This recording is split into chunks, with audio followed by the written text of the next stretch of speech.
ક્યારે એવું બન્યું છે કે મનમાં ઘણું બધું કહેવું હોય પણ અંગ્રેજી બોલતી વખતે સાચા શબ્દો જ ના મળે? જો હા, તો ચિંતા ના કરશો. આજે આપણે ખાલી શબ્દો અને ગ્રામરથી આગળ વધીશું અને એ સમજીશું કે વાતચીતને ખરેખર અસરકારક કેવી રીતે બનાવી શકાય. તો આજના સફરમાં આપણે શું જોવાના છીએ? આપણે સાથે મળીને એક પાવરફુલ કોમ્યુનિકેશન ટૂલકિટ તૈયાર કરીશું. આપણે જોઈશું કે કનેક્ટર્સથી વિચારોને કેવી રીતે જોડવા, ડિસ્ક્રાઇબર્સથી સ્પષ્ટ ચિત્ર કેવી રીતે બનાવવું, એક્સપ્રેસર્સથી પોતાના વિચારો કેવી રીતે રજૂ કરવા અને ઇન્ટરેક્ટર્સની મદદથી કોઈપણ સામાજિક પરિસ્થિતિમાં કોન્ફિડન્સથી કઈ રીતે વાત કરવી. તો ચાલો શરૂ કરીએ. ચાલો, આપણી ટૂલ કિટનું પહેલું ખાનું ખોલીએ. અહીં આપણે એ સમજીશું કે સારી રીતે વાતચીત કરવાનો મતલબ ખાલી શબ્દો જાણવા એટલો જ નથી, પણ એ શબ્દોનો સાચા સમયે, સાચા હેતુ માટે ઉપયોગ કરવો એ છે. આ જ આપણી આખી સફરનો પાયો છે. આવું લગભગ બધા સાથે જ થતું હોય છે, ખરું ને? ખાસ કરીને જ્યારે આપણે કોઈ નવી ભાષા શીખતા હોઈએ. મગજમાં તો બધું જ ક્લિયર હોય, પણ જીભ પર સાચા શબ્દો જ નથી આવતા. તો આ સમસ્યાનો ઉકેલ શું છે? અને આનો ઉકેલ છે ભાષાકીય કાર્ય, એટલે કે લેંગ્વેજ ફંક્શન. આ એક બહુ જ સિમ્પલ પણ પાવરફુલ આઈડિયા છે. એમ સમજો કે આપણે જે પણ વાક્ય બોલીએ છીએ એની પાછળ કોઈક મિશન કે હેતુ હોય છે. જો આપણે હેતુને ઓળખી લઈએ તો સાચા શબ્દો આપોઆપ મળી જશે. આ જ છે અસરકારક વાતચીતની ગુપ્ત ચાવી. તો ચાલો આપણી ટૂલ કિટ ખોલીએ અને એમાંથી પહેલું ટૂલ બહાર કાઢીએ: કનેક્ટર્સ. આ એવા જાદુઈ શબ્દો છે જે આપણા અલગ અલગ વિચારોને એકસાથે ગૂંથીને એક સરસ વાર્તા બનાવે છે. એના વગર આપણા વાક્યો તૂટક અને અધૂરા લાગે. જુઓ, આ કનેક્ટર્સ કેટલા કામના છે.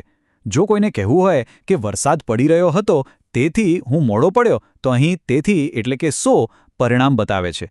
એવી જ રીતે મને કોફી ગમે છે પણ હું ચા પીવાનું પસંદ કરીશ, અહીં પણ એટલે કે બટ એક વિરોધાભાસ બતાવે છે. આ નાના શબ્દો આપણી વાતમાં કેટલું ઊંડાણ ઉમેરે છે. અને આ તો ખાલી શરૂઆત છે. આપણી ટૂલકિટમાં બીજા પર ઘણા કનેક્ટર્સ છે. કોઈ શરત મૂકવી હોય તો ઇફનો ઉપયોગ કરો. જેમ કે if you practice you will improve. બે વસ્તુઓ પર ભાર આપવો હોય તો not only is it useful but it is also easy to learn. આ શબ્દો આપણી ભાષાને વધુ સ્માર્ટ બનાવે છે. આ વાક્ય બહુ સરસ રીતે સમજાવે છે કે કનેક્ટર્સ કેવી રીતે કામ કરે છે. જુઓ, અહીં ઇફ એક શરત બતાવે છે અને હાઉએવર એક વિરોધાભાસી વિચાર રજૂ કરે છે. આ બંને ભેગા મળીને આખા વાક્યને કેટલું સ્પષ્ટ અને પ્રભાવશાળી બનાવે છે. સારું, તો આપણે આપણા વિચારોને કનેક્ટર્સથી જોડતા તો શીખી ગયા, પણ હવે એમાં રંગ અને વિગતો કોણ પૂરશે? આ માટે આપણે આપણી ટૂલકિટમાંથી બીજું સાધન બહાર કાઢીશું: ડિસ્ક્રાઇબર્સ.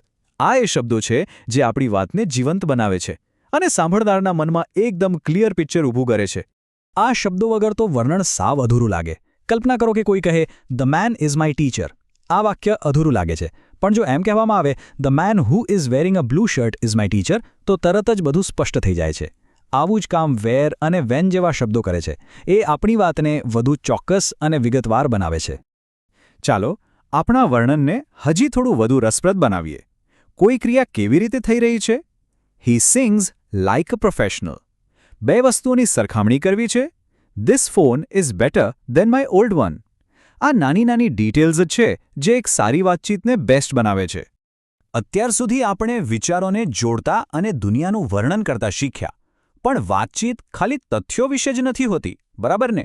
એ આપણા મંતવ્યો અને લાગણીઓ વિશે પણ હોય છે. એટલે જ આપણું ત્રીજું ટૂલ છે એક્સપ્રેસર્સ. આ એવા સાધનો છે જે આપણને આપણા વિચારો અને ફિલિંગ્સને સ્પષ્ટ રીતે વ્યક્ત કરવામાં મદદ કરે છે. આ શબ્દો વચ્ચેનો નાનો તફાવત સમજવો બહુ જ જરૂરી છે. વિચારો કે કોઈ મિત્ર પરીક્ષા માટે ચિંતામાં છે, તો આપણે કહી શકીએ, "you can pass the exam," એટલે કે એનામાં ક્ષમતા છે.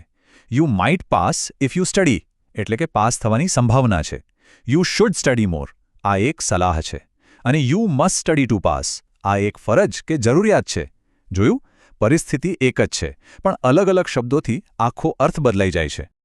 આ એક બહુ જ ઉપયોગી તફાવત છે. I would rather have tea than coffee. આનો મતલબ છે કે તમે ચા અને કોફીમાંથી ચા પસંદ કરી રહ્યા છો. પણ you can have either T or coffee. આનો મતલબ છે કે તમારી પાસે બે વિકલ્પ છે અને એમાંથી એક પસંદ કરવાનો છે. આ નાની બાબતો આપણી અંગ્રેજીને વધુ નેચરલ બનાવે છે. અને આપણી એક્સપ્રેશનની ટૂલકિટમાં હજી ઘણું બધું છે. આપણે કોઈની કહેલી વાતને રિપોર્ટ કરી શકીએ છીએ, ભૂતકાળની આદતો વિશે વાત કરી શકીએ છીએ, જેમ કે I use to play cricket when I was young. આ બધા જ સાધનો આપણને કોઈપણ વિચારને એકદમ સચોટ રીતે વ્યક્ત કરવાની તાકાત આપે છે. અત્યાર સુધી આપણે વિચારોને જોડવા, વર્ણન કરવા અને વ્યક્ત કરવાના ટૂલ્સ જોયા. પણ ભાષાનો સૌથી મોટો હેતુ શું છે? બીજા લોકો સાથે કનેક્ટ થવાનો, વાત કરવાનો. એટલે જ આપણી ટૂલકિટનો છેલ્લો અને સૌથી અગત્યનો ભાગ છે ઇન્ટરેક્ટર્સ. આ એ સાધનો છે જેનો આપણે રોજિંદા જીવનમાં લોકો સાથે વાતચીત કરવા માટે ઉપયોગ કરીએ છીએ. ચાલો એક નાનું ઉદાહરણ જોઈએ. આપણે કોઈને મદદ માટે પૂછીએ છીએ, would you please help me? કદાચ એ ના પાડે છે, સોરી આઈ કાન્ટ. આપણે આભાર માનીએ છીએ, થેન્ક યુ એનીવે, અને એ જવાબ આપે છે, યુ આર વેલકમ. આ સરળ સ્ટેપ્સ જ આપણી સામાજિક વાતચીતનો પાયો છે અને આ શબ્દો એને ખૂબ જ સરળ બનાવે છે.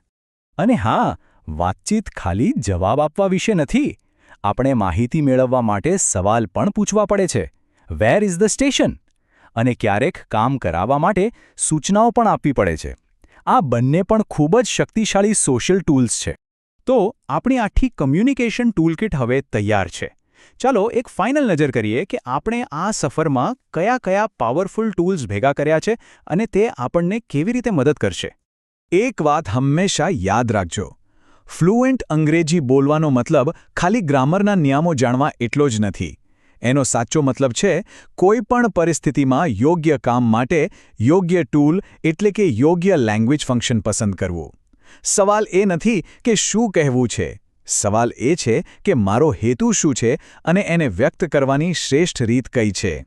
તો આ રહી આપણી સંપૂર્ણ ટૂલકિટ. વિચારોને જોડવા માટે છે કનેક્ટર્સ, સ્પષ્ટ ચિત્ર દોરવા માટે છે ડિસ્ક્રાઇબર્સ, મંતવ્યો વ્યક્ત કરવા માટે છે એક્સપ્રેસર્સ અને લોકો સાથે જોડાવા માટે છે ઇન્ટરેક્ટર્સ. આ 4 સાધનો સાથે આપણે કોઈપણ વાતચીત માટે તૈયાર છીએ. તો હવે સવાલ એ છે કે આ પાવરફુલ ટૂલકિટમાંથી સૌથી પહેલાં કયું સાધન માસ્ટર કરવું છે. આજથી જ નક્કી કરો અને તમારી આગામી અંગ્રેજી વાતચીતમાં આમાંથી કોઈ એક ટૂલનો ઉપયોગ ચોક્કસ કરો. કારણ કે પ્રેક્ટિસથી જ આપણે એક આત્મવિશ્વાસુ વક્તા બની શકીશું. શીખતા રહો.